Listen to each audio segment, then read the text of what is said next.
Hi, Vend Raleigh. This is Cary Heise with our weekly leadership call. And it's been a while since I spoke with you because I've been on vacation. And that's exactly what we're going to talk about today, about managing your own businesses through your summer vacations. And we've got a full house today. Susan Newnam is with us, of course, from Initials Inc. Hi, Susan. And then we have Clare, Gaye Esser from Redefine Balance. She's going to be giving us some coaching tips for the summer vacations too. Hey, Gaye. Hi, Cary. And we have Clare Luffman. We've got her headshot today. We haven't quite figured out her video stuff right now, but Clare Luffman is with us. Clare, can you introduce yourself because you're new to the Google Hangout? Not new to Vend Raleigh, but you're definitely new to our leadership calls. Absolutely. Hi there, ladies. I'm so glad to be here. And yeah, like Cary said, I'm a business mentor. I'm here actually in the Raleigh area, and I help especially service-based women entrepreneurs be able to figure out how to authentically package and market their expertise. So happy to be here. Great. Okay, so we're talking about vacation and how do you manage that. I will say this, at the end of this call, I'm going to attach this video into a blog post, and we've got many other mompreneurs who have given their input about how they manage their vacations, whether they unplug or not. And so I want you to visit vendraleigh.com when we're done with this call to see what other people had to say, and we'd love to hear how you manage your business while you're away as well. So many of you know I own several small businesses, and I'm very active with social media on all three of those. And I love it, but there are times that I travel, especially for international missions, where I simply cannot get online. There is not any internet available. And so I've really become comfortable with unplugging for a whole week. And even though I love social media as much as I do, I really enjoy that unplugging. It's really, really a nice treat. And I do have somebody who helps me. I give them all my passwords to all my social media accounts, and they keep a close eye on any spammers or hackers or whatever that might be happening while I'm away, and they can take care of those issues for me. I do schedule a couple of posts while I'm gone, but it is very obvious, I think, to my followers that I'm gone. And it's not for a really long time. It's, usually maybe 5 or 6 days. But I think that's also kind of a good thing in that it reminds them that they're working with and doing business with a mompreneur. I do have a life. There's other things going on, and that's just a way that I think my followers connect with me personally. And Susan, you're going to talk to us about some direct sales tips. Yes, most of us in direct sales have a really hard time with that whole unplug thing, and it's a lot of the times it's because we love what we do so much that we don't feel like we're working. But what we don't realize sometimes is that other people are watching us, and people that might actually want to join our team someday might say, "Oh my gosh, I could never do that. She even works on vacation."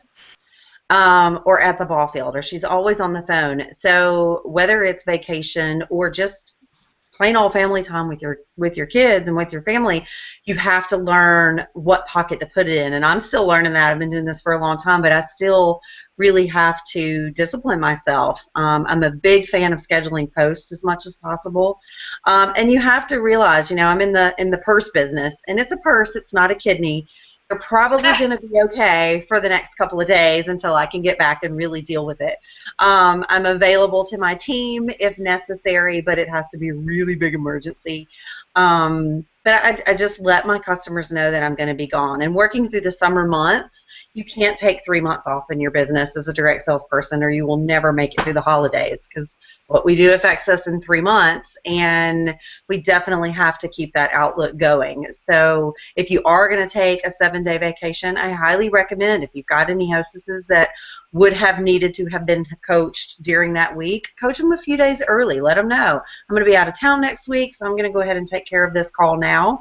If you need anything while I'm gone, give me a text, and I'll get back to you as soon as I can, but I'll call you again as soon as I get home. And just usually if you let people know, they know you're a mom and they know you got things going on, and they're usually okay to fly with it. So just make sure whatever you're doing is duplicatable. Very good. I think a big thing that both of you guys said, it goes back to just seeing that big picture and really realizing, like, you're on vacation, it's okay to be gone for a little bit of time, but you do have to know what your whole year looks like or your whole month is going to look like. So you can really start to say, okay, if I don't get back right away this week, I'll catch up next week, and really know the importance of what you need to get back in touch with people for and what you can let slide. So really knowing your business and when you can schedule all of that is so important.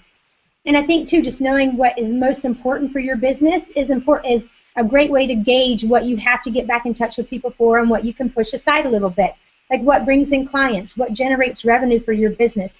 What are you doing in your business? Do you have to be on Facebook if it's not going to bring in revenue that day? Maybe not, but there may be other things that you do need to respond to right away. So once you know your business, you can gauge how much you can step away from. I was just at the beach last week, so I had my own dilemma on what to do. I have my easing that I post every week, and I had it like 90% done. I knew I was going to the beach, and I was like, I'll have plenty of time to sit down and do like the last little 10% and hit send. And I was on the beach all day, and the day it normally went out, I was like, you know what? It's more important for me to spend time with my family right now. Everybody that I'm in contact with isn't going to really realize whether it comes out Friday or Monday. They're not going to go, oh my gosh, Gaye was 3 days off on this, if they even realize that it didn't come out. So you have to gauge when you can step away a little bit and when it's most important. You don't want to be checking every 2 minutes to see, do I need to respond to this email? Can I walk away? So understanding that up front really, really can help. You have to take care of you and your business, and you have to let yourself that downtime. Like you were saying, Cary, you need that time to recharge, and we really all do have to take that time to give ourselves time to step away and not check emails and not do things on Facebook and not join social media, but really take a breath, recharge what is most important to us, so when we come back to our business, we're 100% ready to go. And Claire, I think you have some great marketing tips to help with people going through that dilemma too, right? Yes, absolutely. And even taking it a step further from vacation, but looking at the summer as a whole. I know some of my clients, they struggle with the summer guilt, because I love the summer, absolutely love it, right? And I do want to work a bit slower. I still am working through the summer, but I want to enjoy those moments at the pool and with my son and family. And so one thing I encourage ladies to remove that guilt, because I'm all about no guilt, is during the summer, like when life happens or seasons change, like many people, their children are home in the summer.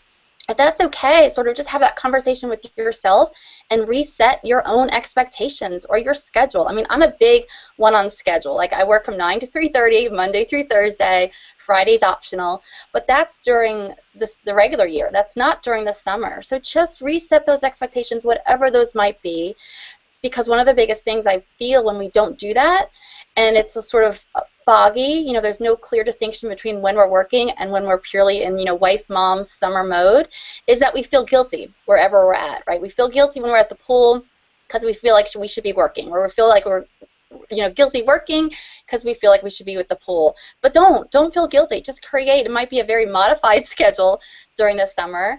And talking about marketing, exactly what Susan said earlier is that whatever our marketing efforts we're doing now, we feel the impact 3 months from now. So one thing I would just love to encourage the moms is to keep marketing alive, even with a modified, very, very, very part-time schedule during the summer.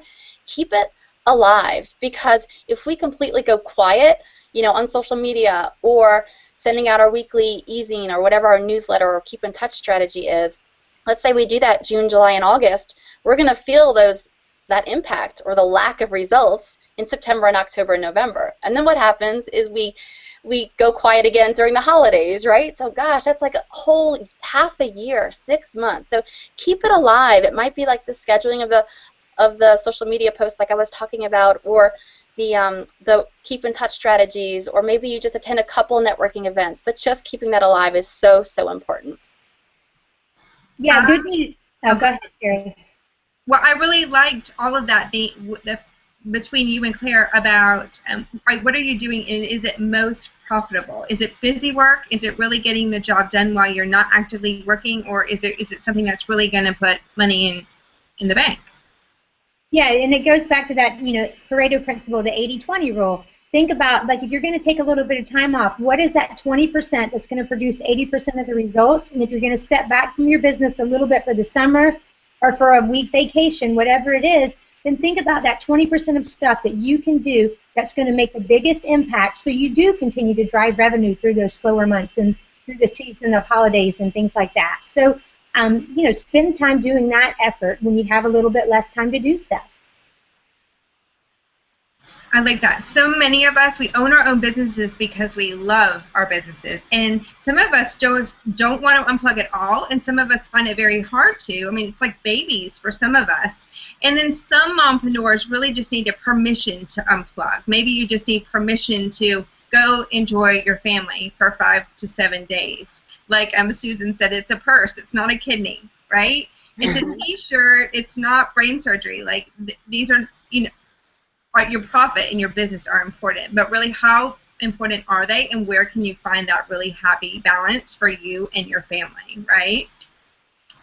So go back to vendralley.com when you have some time and hear what other mompreneurs have to say. There is definitely not a one-size-fits-all answer to this. Every mompreneur is different. Our motives are different. Our profit levels are different. And you just need to find something that's comfortable with you. Like Claire said, have that conversation with yourself. Have an honest conversation about what you want your summer breaks to look like. And I hope to see you all on Thursday. We have our Vend Raleigh Spring Sip and Shop. We have rented out the entire Haley Cultural Center, downtown Apex, and that is Thursday night. So bring your girls out before you head away for the weekend and have a glass of wine with us. Yay! Yeah. Thank you, Claire and Gaye, for joining us this week. Thank you for having us. Yeah, thank you. All right. We'll talk to you guys later. Bye. See you.